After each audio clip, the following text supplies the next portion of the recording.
We all have an inner child.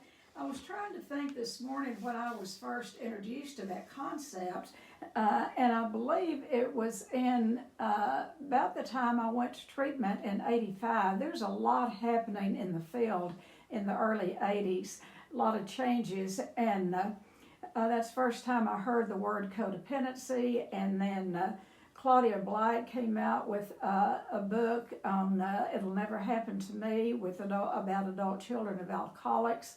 And so, in fact, I brought her to Abilene, and in fact, she became our clinical director for several months. We had to do it by phone, but anyway, it started with me about getting information about being an adult child of an alcoholic. And then, we started hearing about the inner child and the inner child work. Actually, when I went to do some of the first training to learn how to do some of the therapeutic interventions that we do here, I was introduced to the inner child, and actually, they actually wanted me to get in touch with my own inner child. And it was hard for me. It was very hard because I had gone to great lengths to leave that kid behind, and I was not for inner child work. I hated that kid.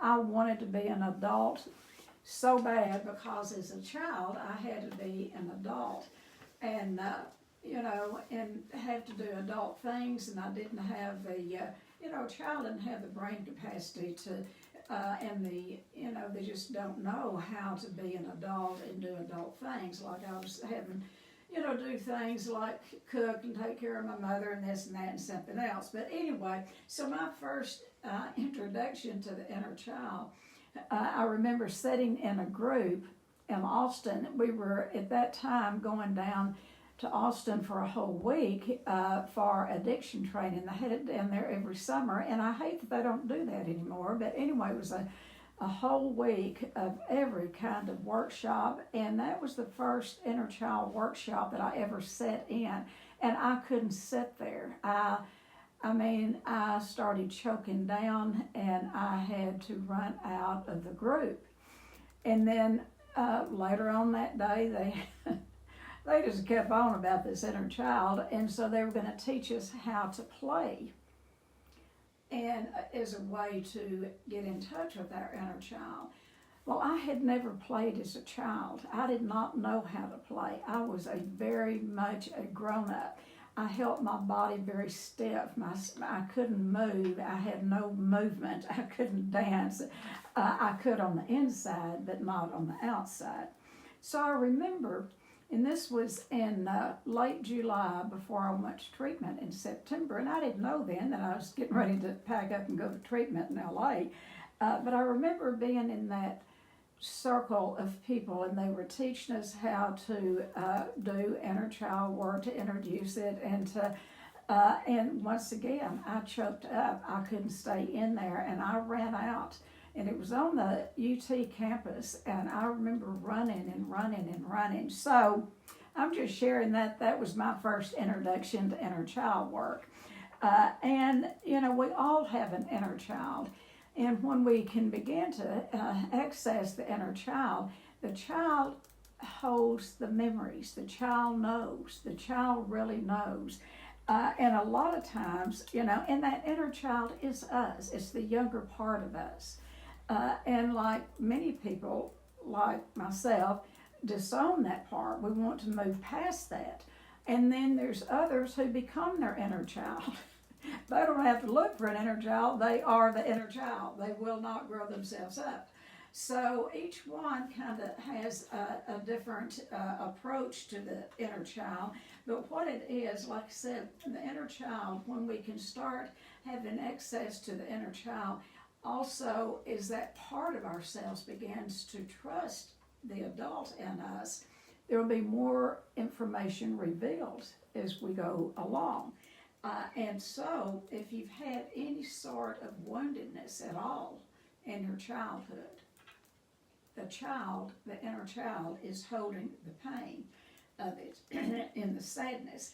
And so the process of recovering is reparenting the inner child. Becoming your, and I just hated that when I first heard it. It is about parenting ourselves in a healthier way. And we'll do that by self-care. It's about learning to take care of ourselves in ways that we wasn't taken care of. So I want to talk about there's different facets of the inner child. And the inner child is that little you, that innocent, perfectly imperfect little child that lives on the inside of you. Now, and that's the one that has all the feelings and all of the primal, just really, it's real deep.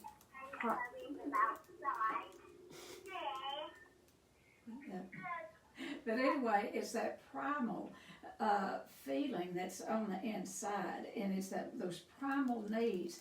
A child's birthright is to be given appropriate time, attention, direction, and love.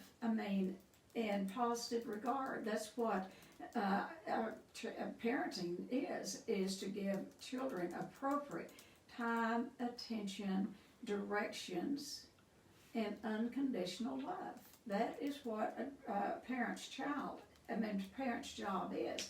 So if you miss some of that and you lived in some form of dysfunction, what happens with that little inner child, like I said, there's different phases of the inner child, but that little part of us is very vulnerable, very innocent, and that part is the very deep, feeling sensitive side, that little inner you, that little innocent you. Is that, in the child, if you watch children, children are curious, and they're creative, and they're playful. This is the natural part of a child. They're just playful, and they are creative, and they're curious. And guess what? They crave love. They crave love, and they crave recognition. This is what children need, absolutely. Love and recognition. And validation. They need to be validated that it's okay to be on the face of the earth. And children, that little precious inner child deserves safety. And if, some of us wasn't kept safe in our childhood. And, I've heard, a lot about my childhood. My dad was, he taught us to live in fear. And he taught us to fear everything outside that house, that everybody was out to get us. Well, in my adult life, what I come to realize after I did a lot of inner child work and every other kind of therapy work is the danger was inside the house, not outside the house, and so a child deserves safety. And that is every child's birthright is to be kept safe. And, little kids are open-minded. They have no filter. They're open-minded, and they'll take in, not only the good stuff, but the bad stuff. They have no filter. And they have total expression of feelings. They have, this is that precious part, that little you, that little bitty one, and this is usually in that early ages before there's been a lot of damage. Now, the inner child, that little you that is very precious, perfectly imperfect child of God, there's also an outer child. That's the outer one that actually takes care of the inner child. And that outer child is responsible for the self-defeating behavior. I call every one of us, yes, we have a precious child within, but we also have a brat. There's a little brat inside of all of us that stomps its foot and says, I'm not going to do that. It stomps its foot and says, I'm not going to take that recommendation. It stomps its foot and says, I'm not going to stay on that food plan. It stomps its foot and says, it's okay for me to drink. That is that little brat in us that can turn into an addict. And that little brat, that outer one, loses control. They loses control over their behavior and their reaction. They become reactors. When you haven't done the healing of the little child within, then a lot of times we become, and I did, a bully. I became, in a lot of ways, because I was so angry. And so that's the next thing, is this uncontrollable anger. That outer child will have a lot of uncontrolled anger. And they have impulsive and impatient behavior. My dad used to say that you're the most impatient child I've ever seen. I would like to tell you I'm completely over that, and I am much better. I am much better than I've ever been. But I'll give you an illustration. You know, I've been up since about 5 this morning, and I get up early every morning, and I have 2 refrigerators, and we'd cooked a big meal the other day, and I had some leftovers in my refrigerator. I needed to clean out one of the refrigerators. I really didn't have time to do that this morning, but I wanted to do it. I was impatient, and I thought, now, Tennie, just wait and do it in the morning, because you'll have all morning. I would not listen to myself, no, because that little bratty part of me, I want it done right then. So I did it, and I actually had time to do it, but that's that impatient part of me that, you know, kind of, I want what I want when I want it. I don't know that any of y'all have any of that, but that is that outward child. And I have to work with that part of myself, because I stayed that little poor, pitiful inner child for so long. And so when I found the outer child, you know, I've had to learn how to parent her in a healthier way, and, you know, and know that I'm not going to always get my way about things. And so that outer child will fight change at all costs. It's, you know, we're in the business of helping people change. And they come here and, you know, to Shades of Hope, and their intention is to change, or they wouldn't walk in the front door. You know, they want to change. And they, a lot of times, will come here and, just so willing, you know, for the first 2 or 3 days. And then that, you know, outer child, that little rebellion one will, you know, start fighting change. And we want that to happen, you know, because if that part, that's the one that is carrying the energy, really, is that outer child. And that's the one that's going to help you have the energy to recover. That outer child, particularly if you've had any kind of severe childhood abuse, and, you know, like sexual abuse, physical abuse, mental, emotional, religious abuse, intellectual abuse, if you've had some pretty serious abuse, that outer child is the one that has really helped keep you alive.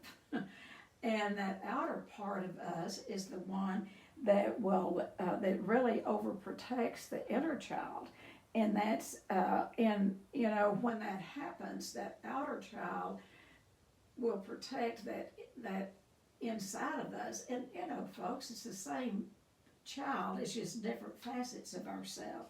And what happens is that outer child will fight change. Maybe the little part of us really wants change, but we have fear of change. We don't know what will happen. Will we be the same person if we change? Will we just change too much? You know, and so it's that outward kid, that brat, that we really have to deal with. And because that is the one that is self-centered and is focused on their own needs. And what happens then is they overprotect that inner child, that precious one. And they overprotect, and when they do that, we push love away. We push people out of our lives that could really love us. When you have, because that outward is the one that is protecting the inner child. Now, keep in mind, it's all the same. It's all the same. It's that precious inner child, and then it is that defiant, rebellious part of us. And then there is the wounded child. There's three facets of the inner child. And here's this little wounded, very wounded, and particularly if you've had some form, like I said earlier, some form of pretty severe childhood abuse, that wounded child has such a fear of abandonment. And they have such a fear of love because they have a real fear of taking a chance on love because they have a fear of being abandoned. And so they keep people at arm's length.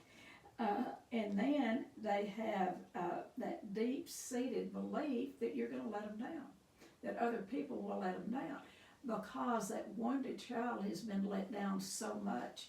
And so trust is a big part of this wounded child. And in working with your own inner child, it is about the adult in you. The adult in you is going to have to get on board and parent or reparent your child in a way that you wouldn't parent it.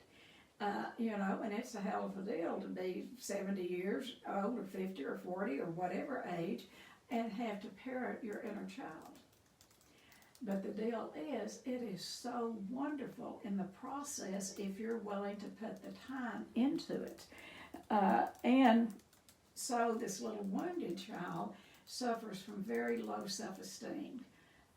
Sounds like we're talking about codependency here. This is the root of codependency. They have very low self-esteem. They have no boundaries. They do not know how to set a boundary. And they have a fear of saying no. And then they have a fear of saying yes. They're just stuck, that wounded part of us. And that wounded part of us seeks immediate gratification. This is the one that's going to get you drunk. This is the one that's going to get you into the food and over that toilet bowl. This is the one that's going to get you into sex addiction. This is the one that's going to help you starve yourself to death. This is the one that is going to reach out to some sort of a substance or codependency or love addiction to make ourselves feel better, because that wounded part hurts so bad. So it sounds like, and also this seeks instant gratification, through shopping and all of the other addictions that I just mentioned. And also this part of ourselves, this wounded child, suffers from procrastination. Procrastination is what we call around here, it's sneaky fear, procrastination. That's one definition. And another definition for procrastination is hidden anger. It can be hidden anger, but another, procrastination is a lot about hidden fear, because when you don't know for sure how to do something, you put off doing it. And that's what adult children of alcoholics do. A lot of times, adult children of alcoholics have to make up what to do because we wasn't taught in childhood. And so you're never really sure. And it's not just children who are raised in alcoholic homes. Any dysfunction will do, to produce this three phases of this inner child. And so that procrastination is a big deal. Well, I'm going to start meetings next week. I'm going to treatment if I don't get better. I'm going to go see a therapist. I'm going to go on a meal plan. We put off getting better for fear that we don't know how to do it or that we won't succeed in doing it. That's what the inner child does. That's the part that will tell you those things about yourself. And it'll also tell you that you don't matter. That inner child has not felt like that it's ever mattered to anyone, and particularly if there's a lot of abuse. And so that voice inside of us has to be addressed, because it will tell us in our adult life, well, you don't matter. No one loves you. No one believes in what you're doing. You know, the inner child tells us a lot of negative things about ourselves. So, how do we connect with that inner child? You know, like I said earlier, I didn't want to impart any part of that kid. I didn't want to deal, or didn't, because I had gone to great lengths to grow myself up and to get past that childhood. But guess what? That inner child was stuck. If the child has not received the appropriate, like I said earlier, appropriate time, attention, direction, and love, unconditional love in their childhood, if they haven't gotten that in their childhood, guess what? They can't give it to themselves in their adult life.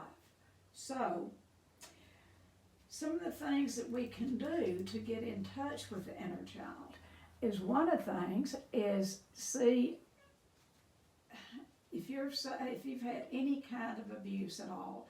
One of the things that we want to do when we are avoiding the inner child is to not be in touch with our bodies, particularly your eating disorder people. Well, really any addiction will do, but a lot of eating disorder people live from the neck up and want to disown from the neck down. And so one of the things that can help is to daily take a few minutes and scan your body from the top of your head all the way down and get a sense of where you are in your body. Because see, we want to disown the body. We play like it's not there, particularly eating disorder people, but most adult children of alcoholics do. The first, right after we had Claudia White here in the 80s, myself and 2 or 3 other people, we started an ACOA meeting for adult children of alcoholics. And I had been in many 12-step meetings, many.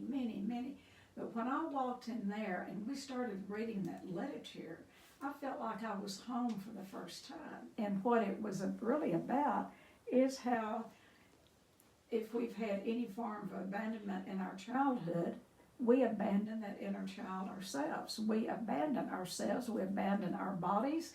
And so one of the techniques is to get physically in tune with your body. And one of the ways to do that is to get massages. Now, and I know it's probably hard now with the pandemic and all of that, or give yourself massage. Now, it doesn't work as good, giving it to yourself as it does to go and get a massage. But to do body work, particularly if you're had any form of sexual abuse or physical abuse, well, really any type of abuse, the body knows, and the body holds it. And that's why massages will help. And if you've had some really deep type of sexual abuse, Rolfing is really good. Now, if you go to a Rolfer, what they do, they get into the tissues. And what we say is our issues are in the tissues. And if you go to a Rolfer, and they're going to get in there, really into the body. And so one of the things, I know it was recommended when I was doing work around the sexual abuse, it was recommended by a therapist that I go see a Rolfer. Well, I know how to take pain. And he said, now, you let me know if the pain level, and he gave me, 1 to 10 about the pain level. Well, I'm tough, and I thought, well, if a little will do good, a whole lot will do better. And I never said stop. Well, it nearly killed me. I couldn't hardly walk for days. That's another symptom of an adult child of an alcoholic, all or nothing.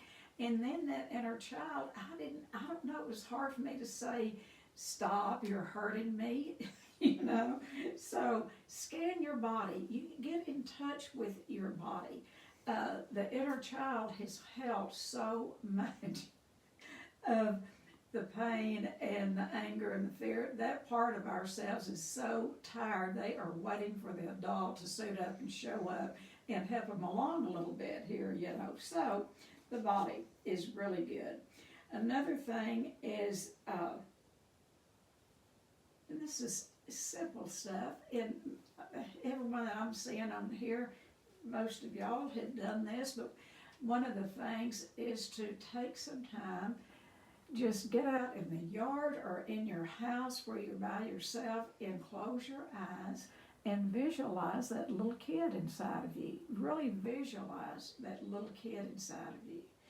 And, you know, put the child on the playground or put the child in the home and really get in touch and get an idea of how old that child is.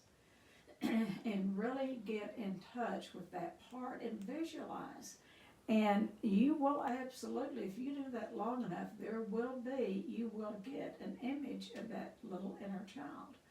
Now, like I said, it was hard for me to do this kind of work because I was always so morbidly obese and always, you know, with the sexual abuse and all, I always felt so dirty and all. And it was hard for me to do this work because I had spent all of my life trying to abandon that part of myself. And so this work has to be very tender. You've got to be healthy enough in your recovery to be willing to do this because it is really, I want to say life or death. I mean, you keep breathing in and out. You might live to be 90 years old breathing in and out. But to really live in the present, you're going to have to get in touch with all facets of that little inner child. And you begin to embrace that part of yourself. She or he has waited on you for a long time. They're saying, well, what about me? What about me? What about me? So another thing, artwork is very good. Artwork is so good to get in touch with inner child. And, you know, put on some music. And I would even go as far as saying, get some children's music on. There is, I've had a lullaby song that I've played for years. And you know, get you just a simple lullaby, or just any kind of children's music. Play it and draw and draw and draw and draw and draw your inner child. You know, and paint or crayons, you know, reintroduce yourselves to your box of crayons. You know, that box of crayons that you had in the first few years of your school life, you know, and I remember being, you know, in the first grade and so proud of those school supplies. Finally, I had my own school supplies. Reintroduce yourselves to a box of crayons. Buy your own crayons. Buy every color that you want to buy. I mean, that big box, buy them, and paper, and then use all the different colors. And if you think that this is silly, that is your adults telling you that. The little child needs to play. The child needs to be silly. And so, and I'm telling you folks, this was not easy work for me. I could do anything serious. I did not know how to play. And when I went to treatment in LA, and I can just still think about it, out on the courtyard, they had a ping pong table and ping pong. And every week, my assignment was to do some kind of play, particularly ping pong, and then ask someone to play with me. And that was hard because it's, you know, bless my heart, as a little fat girl at school, you're all, you know, I don't know about other people, you know, they usually pick the fat ones last, and then the one that picks you don't really want you anyway because I don't think you contribute to whatever game you're playing. So that was a hard assignment for me, to play ping pong, because what I wanted to do, And I did. It was right after, I'm remembering now because I'm ashamed to say this, but Claudia Black's book had come out just before I went to treatment. That was it. Just before I went to treatment. And so I got out there and got to playing ping pong. And there'd be other people. It was in a psych ward. They were all psychiatric patients except 2 or 3 of us were eating disorder people. Well, I got to seeing that they were all adult children of alcoholics. I am embarrassed to say this, that I got my counselor's hat on. When I could call my husband, I had him to send me a box of Claudia Black's books. And I was passing them out to all of the clients. And, just because I knew they needed what was in Claudia Black's book. Judy Hollis was out of town doing a book tour with her book, and she came back into town, and she told me, she talked very ugly to me.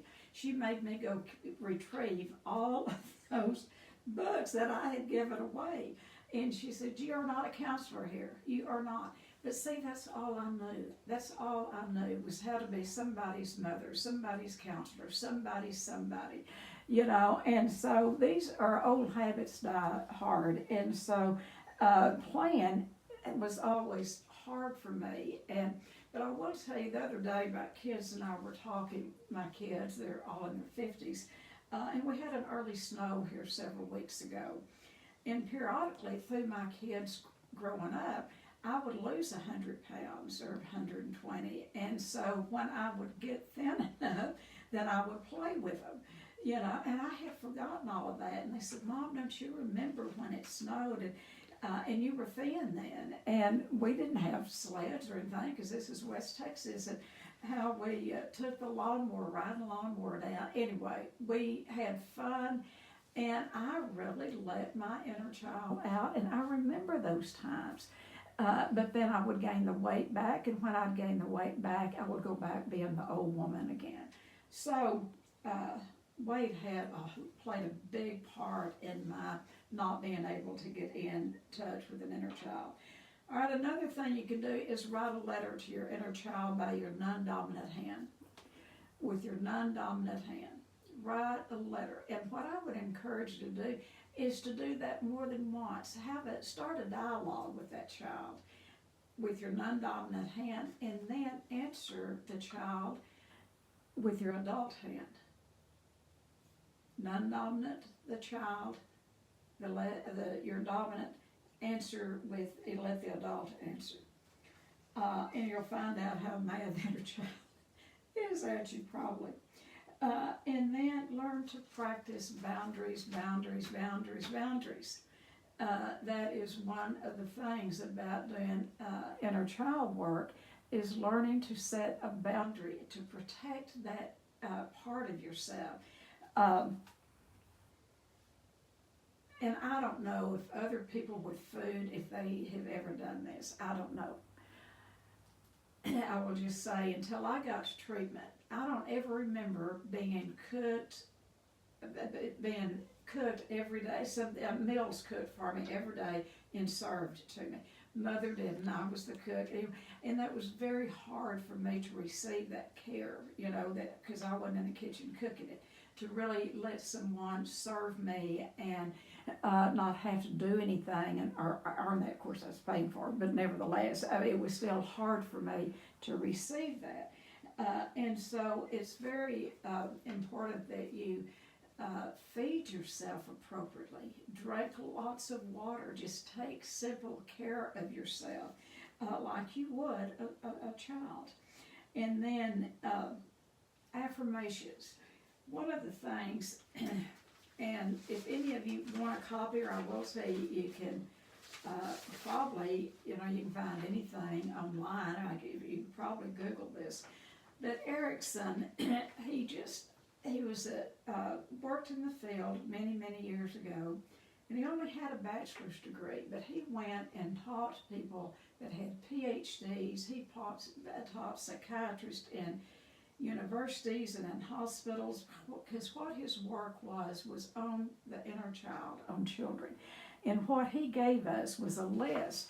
And I know you can't see it, but if you want a copy of it, if you'll let Cal know, we can send you a copy of it. I got this, I don't know how many years ago, because my kids were still at home when I got the first copy of it. And what Erickson did was he broke down what a child needed to hear, like from birth to a year, what the affirmations that they needed to hear, because that's when the trust is first built, that first year. And then from ages 1 to 3 years, a child begins to have some autonomy. They began to kind of separate a little bit, while still right there with parents. And then 4 to 5 is initiative. That's when they begin to have the insight and getting some insight into the world and how to be creative and proud of the things that they do. So I'm not going to go through each one of this, but each phase of your development, childhood development, has a set of affirmations that will address, that you can say to yourself. For instance, if the bulk of your abuse happened, say, 3 years of age, say those affirmations to yourself every day. When I first got this, my kids were still at home. Some of them were in the early stages of being teenagers, early stages of the eye rolling, on here comes mother with something else. But anyway, I explained this to them, and I put it on the refrigerator. And we had a great time with this. The kids would look at it, and one of them would say, okay, I need to hear these affirmations today because I want to be 3 years old. And we made a game out of it, And so each one of us, including my husband, he would play this with us. We did this for months. And I had forgotten it until I ran across it while I was putting this together. And this is in much of our literature at Shades, that those that have been here, you get a list of these affirmations. But we need to hear those. These are affirmations that a child needed to hear. If you didn't hear them, guess what? It's never too late. It's too late to have a happy childhood if you didn't have one, but you can have a wonderful adult life and give these affirmations to yourself. So if you want a copy, we will let us know and we'll send you a copy of that. Affirmations work. We're really big on writing 50 affirmations, very short affirmations. We really got this from Louise Hayes. Louise Hayes has preached and taught affirmations, and I'll tell you now, psychiatrists are getting where they really believe in affirmations because it changes the brain. So we recommend you write 50 very simple affirmations and look in the dark part of your eye and read those affirmations to yourself 5 times a day. 50 affirmations 5 times a day for 2 weeks and see what happens. 5 times a day, 50 affirmations. Because what will happen is that your brain's going to pick up those affirmations and they're going to begin to become a living part of your brain and body. I've given that assignment to everybody that's walked through Shades of Hope. And some people have actually done it, and they come back and report them, and it's amazing. But other people won't do them. It's a simple thing, doesn't cost you anything, and very little time. But it's important to look in the mirror in the dark part of your eye, and it'll go right into that brain. Okay, affirmations. And then take care of yourself as if you were your own parent. If you have children, how do you take care of your own children? Take care of yourself. Like I said, feed yourself appropriate. And be willing to feel your feelings and be able to get someone to listen to your feelings and listen to yourself. And then one of the things is if you do all of these things and you still need help, get a therapist. Get a therapist to help you. And then, I'd highly recommend any of you coming to the intensive here. And one of the things that we have, I told you last week about, I'm going to just show you her one more time, get yourself a doll. Now, in the early days of inner child work, everyone was getting a teddy bear. Now, if a teddy bear works for you, get you a teddy bear. But I like dolls, and I took great pains in finding her. And she's very old now, but I wanted someone with long hair, with dark curls, because when I was a little girl, I could see a few pictures that Mother had of me with these long curls, and then all of a sudden, I saw this. This is show and tell today, but anyway, all of a sudden, I saw this picture. I went from those long curls to a Buster Brown hairdo. Yeah, real short. And every couple of weeks, my mother would take me to a barbershop and have my hair cut like this. So when I was doing inner child work, I went and asked Mother why she kept my hair cut so short. This was before, really, that I got into working, doing a lot of the work around the sexual abuse. But what she said was that she had to cut it off short because I pulled my hair out, and I pull it out in clumps, big clumps. Now, what that tells me, and I wish you'd got me help, that is a big symptom of abuse from for a child. So that's my story about having short hair, is because I pulled my hair out when I was a kid.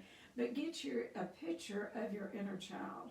Put it on your refrigerator, put it in your bedroom where you can see that child, that innocent, perfectly imperfect child of God. And then another thing is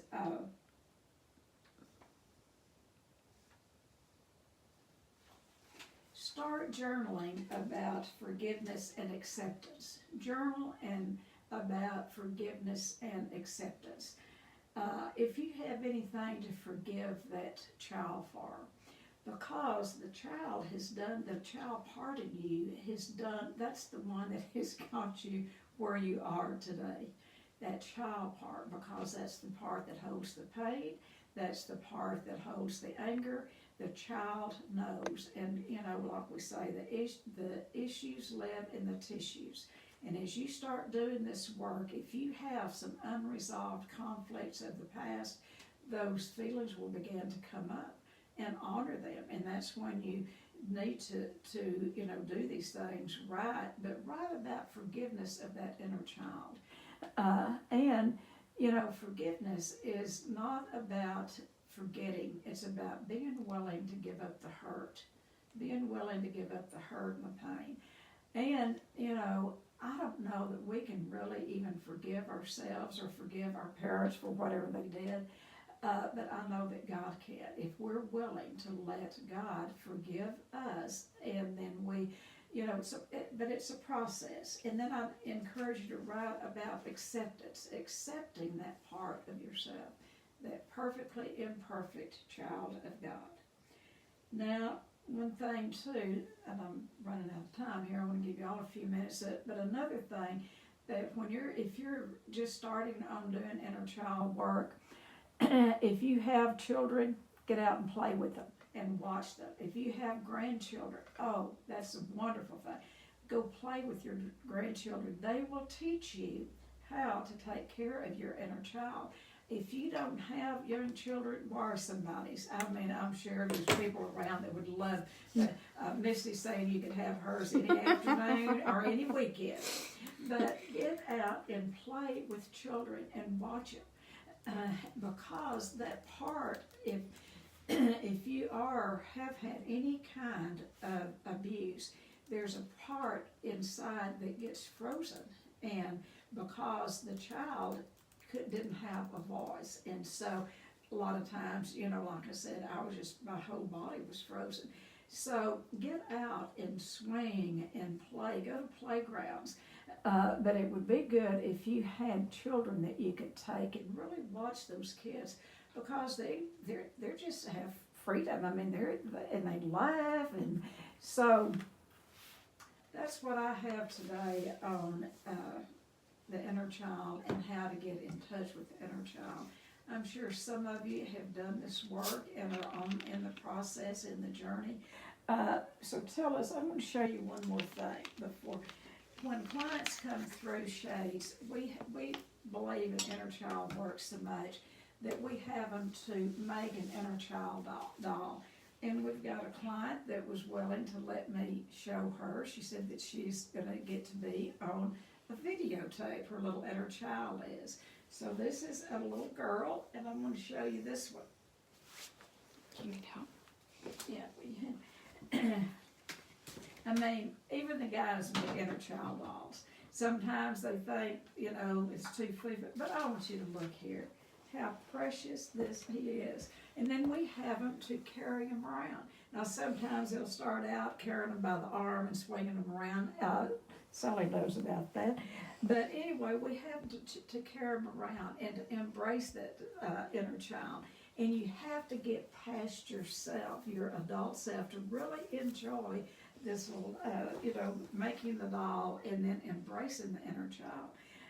But I'll tell you, this is one of the cutest ones I think I've ever seen over there. But he's got on moccasins, he's got on short pants and a sweater. I mean, he's just the cutest thing in the world. So if you don't want to buy you a doll, make you one in your own image, how you look. And then, we've also, and this is kind of all, and there are times when people have been severely abused. They have different parts of their personality that will split off to accommodate the pain, and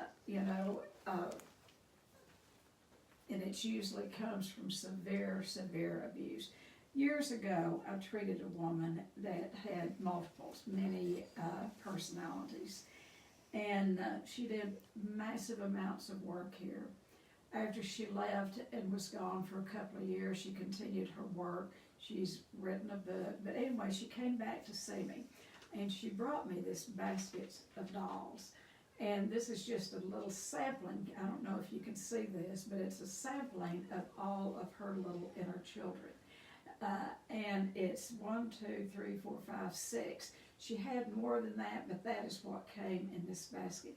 And what she wanted me to do, she brought me this basket of little dolls, and she asked me to be the grandmother of her little inner child. So have fun with the inner child. And anyway, I just wanted to show you that. And so let's open it up. Any of you done any inner child work? Are you in the process of doing it? I see Sarah shaking her